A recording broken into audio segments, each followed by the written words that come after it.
$112,000. Gone. Vanished. Poof. That's not a car. That's not a down payment on a house. That's a fine. One single fine for one single player in one single game. And you want to know the craziest part? That's not even the most insane story on this list. Today, we're diving into the most brutal, most controversial, most absolutely unhinged fines in NFL history. We're talking about players who lost more money in 10 seconds than most people make in a year.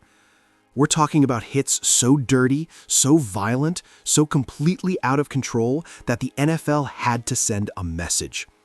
Stomps, cheap shots, eye pokes, helmet swings. Yeah, you heard that right. A player literally used another man's helmet as a weapon.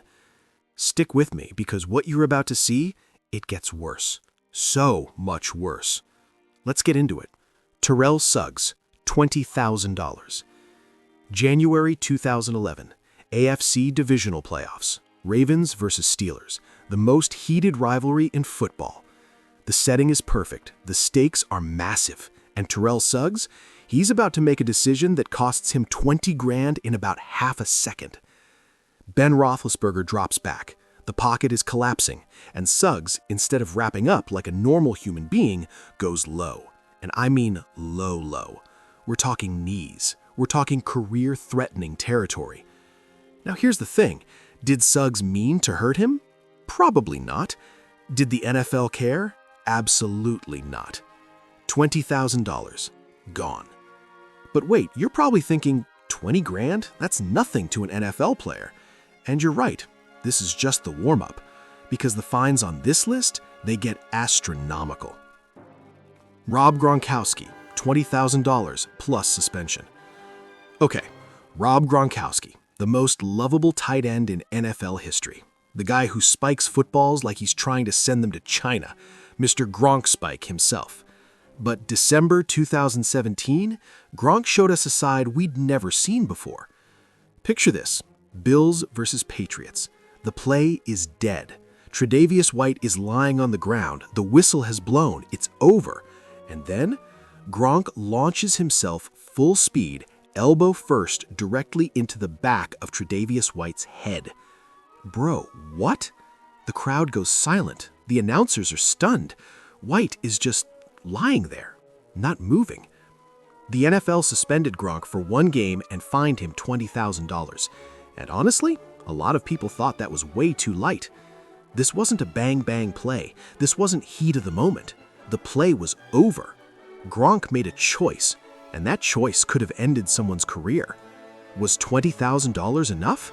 Drop your answer in the comments right now, because I want to know what you think. Aqib Talib, $26,000. All right, this one is just weird. Aqib Talib was one of the best cornerbacks of his generation. First-team All-Pro, Super Bowl champion, lockdown defender.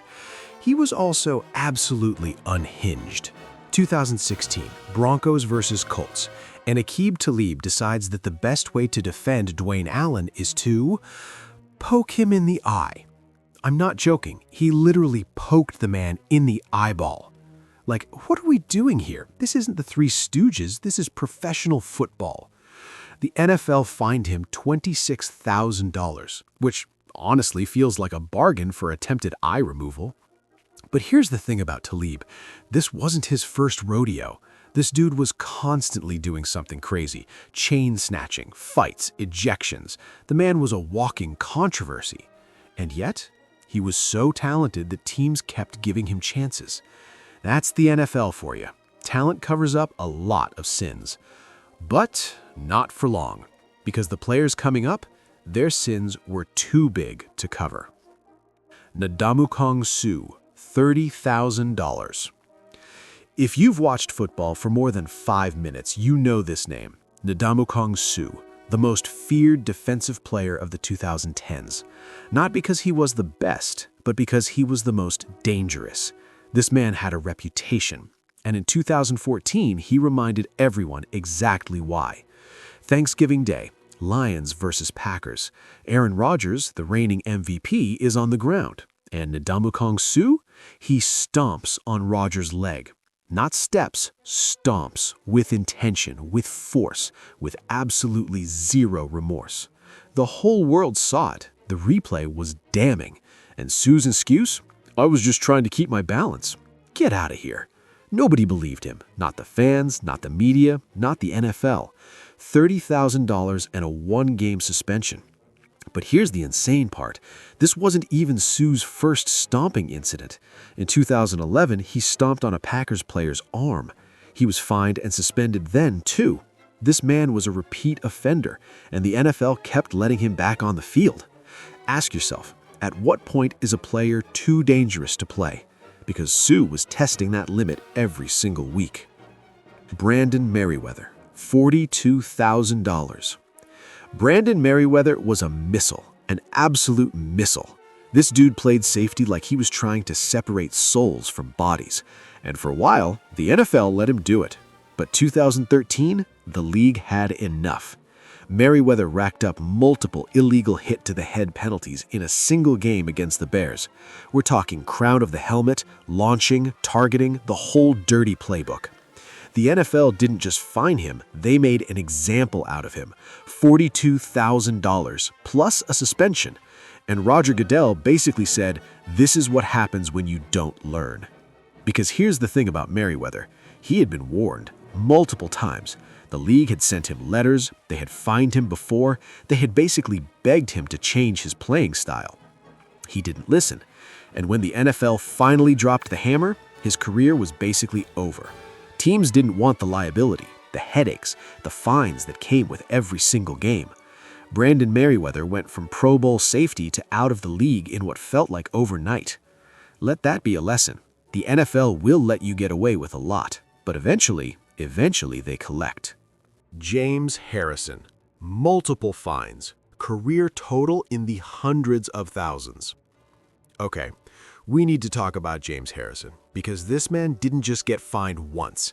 He got fined so many times that the NFL basically had a direct deposit set up from his checking account. Harrison was the definition of old school football. He hit hard, he hit often, and he didn't care who was in his way. But as the NFL started cracking down on player safety in the 2010s, Harrison became public enemy number one. Helmet-to-helmet hits, hits on defenseless receivers, late hits, you name it, Harrison was fined for it. Over his career, he accumulated over $100,000 in fines, maybe more. The exact number is actually hard to pin down because he was fined so frequently. And here's where it gets controversial.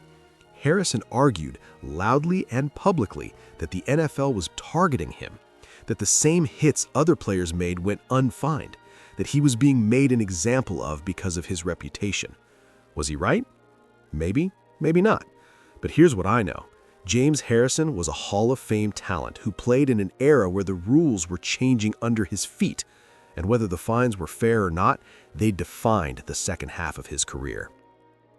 Adam Pacman Jones. Career-long fines and suspensions.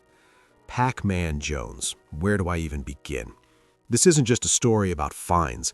This is a story about a career that almost never happened because of off-field chaos. Strip club incidents, arrests, altercations, suspensions that lasted entire seasons. The NFL suspended Pacman for the entire 2007 season. Do you understand how rare that is? You basically have to commit a felony to get suspended for a full year. And the fines? They piled up. On-field unsportsmanlike conduct, taunting, personal fouls. Every week there was something new. But here's the craziest part. Pacman was talented, like genuinely elite. He was a first-round pick for a reason, a Pro Bowl player, one of the best return men in football. But he couldn't get out of his own way. When people talk about wasted potential in the NFL, Pacman Jones is Exhibit A. A career that could have been legendary, constantly derailed by decisions that cost him hundreds of thousands of dollars, and respect, and opportunities, and years of his prime. If you're watching this and you're young, learn from Pacman.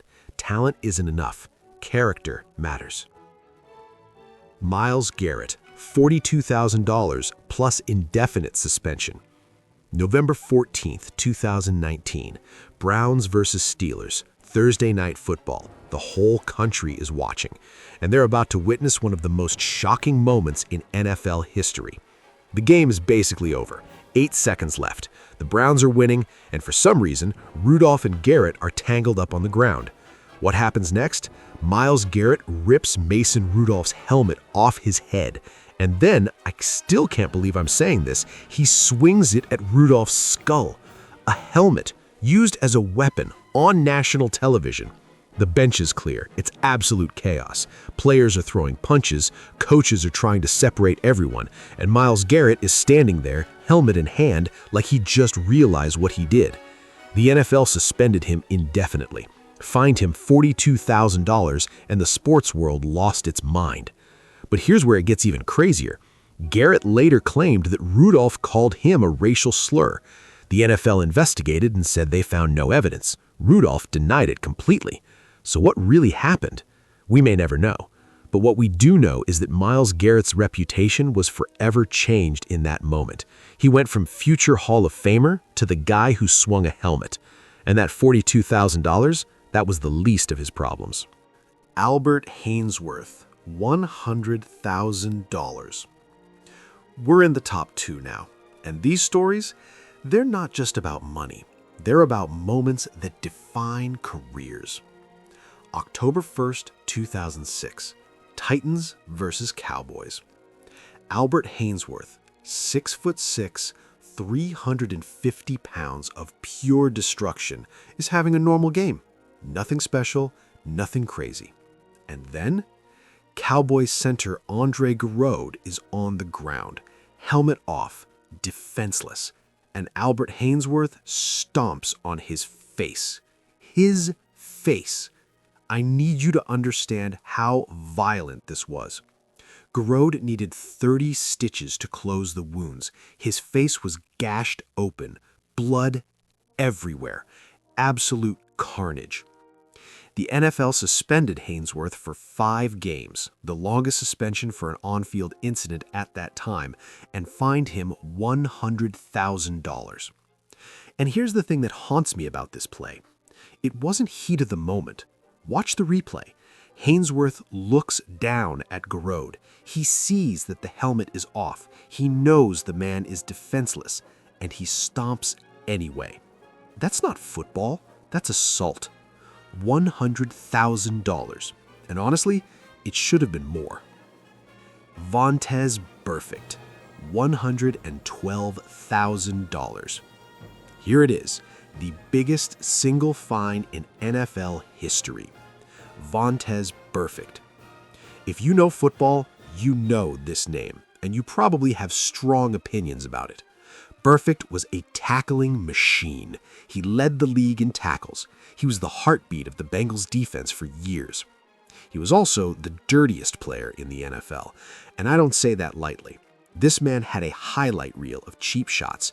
He twisted ankles on purpose. He hit heads. He hit players after the whistle so consistently that it became his signature move. But 2018, that was the year the NFL finally said enough. After multiple egregious hits throughout the season, unnecessary roughness penalties, personal fouls, the whole package, the NFL dropped the hammer. $112,000, the biggest fine ever given to a player. So, there you have it, the 10 most expensive fines in NFL history. Stomps, cheap shots, helmet swings, careers destroyed. But here's the question I want to leave you with. Did any of these fines actually change anything? Players are still getting fined every single week. Dirty hits are still happening. The same debates about player safety are still raging. Is the NFL doing enough? Are these fines just a slap on the wrist for millionaires? Or is this the only way to protect players from each other? I want to hear your opinion. Drop a comment below and tell me, which fine on this list do you think was the most deserved, and which one was totally unfair? Because the debate around player discipline in the NFL, it's far from over. Smash that subscribe button, hit the notification bell, and I'll see you in the next one. Peace.